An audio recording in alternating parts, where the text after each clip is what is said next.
직장인 여러분 안녕하세요. 최근 몇 개월간 너무 좋았던 불장이었죠. 주식시장이 지속적으로 상승세를 보여주는 모습이라는 그래서 불타오르는 장이라고 알고 있는 분들도 있는데요. 사실은 영어의 bull market에서 나온 말입니다. 황소의 불에서 따온 단어입니다. 2020년 12월 15일 금융투자협회에 따르면 지난 15일 기준 신용거래 융자가 5거래일 연속으로 증가를 했고요. 총 19조 1241억 원을 기록했습니다. 시장별로 살펴보면 유가증권 시장의 신용거래 융자가 전 거래일보다 548억 원이 증가한 9조 6천억 원대였고요. 코스닥 시장 신용거래 융자는 651억이 증가한 9조 4,500억 원대를 기록했습니다. 신용공여는 개인 투자자가 주식을 사기 위한 목적으로 증권사로부터 돈이나 주식을 빌리는 것을 말하는데요. 종류에 따라서 신용거래융자, 신용거래대주, 예탁증권, 담보융자 등의 형태로 나뉩니다.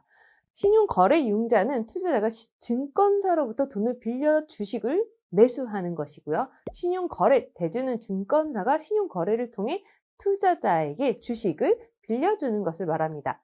예탁증권 담보융자는 투자자가 보유한 주식을 담보로 돈을 빌려주는 것을 의미합니다. 최근 증권사 기준으로 신용공여 서비스 체력이 바닥을 보이면서 한국투자증권, KB증권, 삼성증권, 키움증권, 이베스트증권 등 주요 증권사가 서비스 중단에 나섰습니다. 이런 숫자와 뉴스 팩트만 모아도 지금 빚내서 투자하는 분들이 많다는 거 느껴지시나요? 코스피나 코스닥 지수만 봐도 역사상 최고점을 찍고 있어서 너나 할 것 없이 국민 모두가 주식 투자를 하는 분위기가 확산된 건 두말할 필요도 없는 것 같습니다. 이런 불장에서 수익을 많이 낸 분도 있고요. 아닌 분들도 많을 텐데요. 특히 초보 투자자가 수익을 냈을 경우에 착각을 할 수 있는 게 시장이 좋아서 수익을 냈던 건데 마치 주식 투자는 엄청 쉬운 것이고 내가 굉장히 똑똑하구나 하는 착각을 하기가 쉽습니다. 이때 조심을 해야 되는데요. 저나 이걸 보는 분들만 그런 게 아니라요. 대부분의 많은 사람들이 이런 생각을 하게 되고요. 이런 현상을 뇌과학 연구에 따르면 자기 과신이라고 설명을 합니다. 시장이 너무 좋은데 너무 찬물 끼얹는 소리 아니냐. 안 그래도 버블인가 경제 위기 올까 봐 위험 시그널이 오는지 아닌지 노심초사하신다고요? 어떤 것도 정답이 될 수 없고 또 어떤 것도 정답이 될 수도 있습니다. 제가 그 답을 알려드리진 않고요. 오로지 여러분 스스로 판단하는 것이 본인의 실력도 쌓고 남 탓도 안 하는 방법이라고 생각을 합니다. 어쨌든 주식 거래할 때 뇌과학 연구에 대한 내용은 제가 따로 영상을 만들어 두었는데요. 해외 논문 4개를 쉽게 요약한 것인데요. 조금 더 자세히 알고 싶다면 여기 영상을 참고하시면 좋을 것 같습니다. 한번 보세요. 도움이 되실 거예요. 비투하지 말아야 하는 이유 첫 번째. 최근에 조금 돈 벌었다고 향후 위험을 제대로 인지하지 못하면서 빚내서 돈을 빨리 벌려고 하는 그 심리, 욕심으로 한 방에 훅 갈 수가 있다는 것입니다. 빚내는 것은 사실상 엄청난 리스크임을 객관적으로 보셔야 합니다. 또 왜 빚을 냈는지 이 이유에 대해서도 생각해 보셔야 합니다. 물타기 용도로 빚내는 것도 위험합니다. 아시다시피 물타기란 주식 투자 용어에서 흔히 쓰는 말인데요. 자신이 보유한 주식의 평균 매수 단가가 현재 주가보다 높을 때 손실을 줄일 목적으로 일정 기간을 두고 계속 매수를 하는 방법으로 영어로는 스케일 트레이딩이라고 말합니다. 손해나고 있는 주식을 평균 단가 떨어뜨리기 위해서 계속 사들이는 거죠. 이때 버티는 것은 존버라고 하고 물타기는 강제로 존버를 하게 만든다고 표현을 하곤 합니다. 결과적으로 성공한 물타기를 위해서는 투자 원금보다도 더 많은 자금이 투입되어야 하기에 자본이 뒷받침이 안 되면 힘듭니다. 이러한 행동은 주식으로 꼭 수익을 내고 손실을 확정짓지 않으려고 회피하다가 계속 양이 늘어나는 현상인데요. 대부분의 사람들, 특히 초보 주식 투자자일 경우에 꼭 한 번은 하게 되는 행동입니다. 인간의 본성상 손실 회피를 하고 싶고 빠르게 원금을 회복하라는 현상이 일반적이라고 하는데요. 여러분은 그런 경험 없으신가요? 분명 수익 좋은 주식의 포션이 많아야 되는데 수익 좋은 주식의 물량은 몇 주 안 가지고 있고 수익이 안 나는 주식은 엄청난 금액을 차지하고 있어서 조금만 마이너스가 되어도 노심초사 가슴을 졸이게 됩니다. 그렇게 되면 주식의 수익이 마이너스로 금전적 손실이나 떨어지거나 오르지 않는 호가창의 파란 숫자를 보고 있으면서 시간 쓰고 마음 쓰고 정신 피폐해질지도 모르는 상황이 되는 거죠.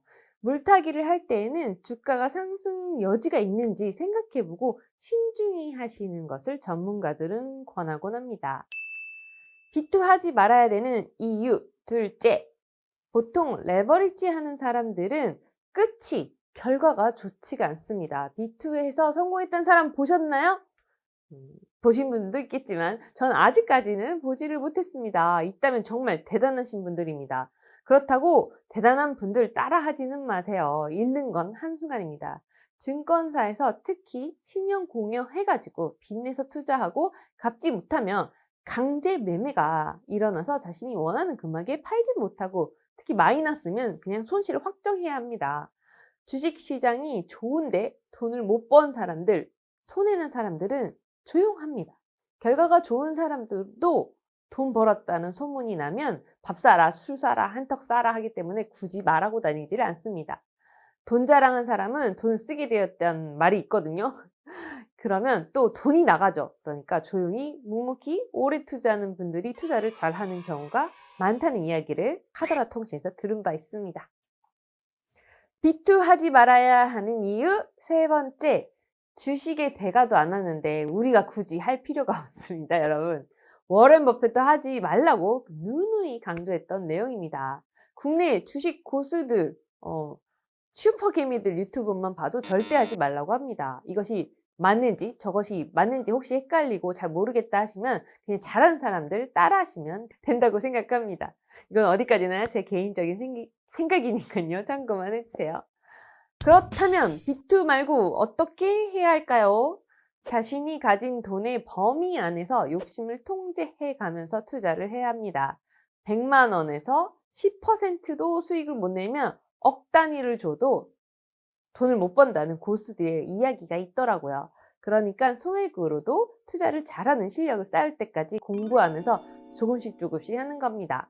또 뇌에 대한 연구자료, 군중심리에 대한 공부를 좀 더 하고 비투에 대한 자신의 의견을 정립하는 것이 좋지 않을까요? 가장 좋은 것은 비투하지 않는 거라고 생각을 하지만요. 많은 사람들이 이미 패턴화된 투자 활동을 보이는데도 실제로는 오버 컨피던스 할 경우에 자기 객관화, 자기 컨트롤 할 수 있는 사람은 실제로 많지가 않다고 합니다. 이론은 아는데 이제 몸이 안 따라주는 거죠. 자신의 본능을 잘 다스리고 군중과 다른 면을 볼 수 있는 사람, 군중의 행동을 이해할 수 있는 사람만이 투자에 성공할 수 있다는 전문가 의견도 있더라고요. 또 매매도 중독이 될 수가 있어요. 이거 게임 중독처럼. 그래서 스스로 게임이나 약물 중독 같은 거에 조금 빠져서 극복하지 못하는 분들이 있다면 주식도 위험합니다. 이렇게 호황일 때 불황을 대비하는 자세, 지금 시점에서 아주 중요한 포인트가 아닐까요? 여러분의 성투를 응원하면서 오늘도 지적이고 행복한 하루 보내세요. 감사합니다. 안녕.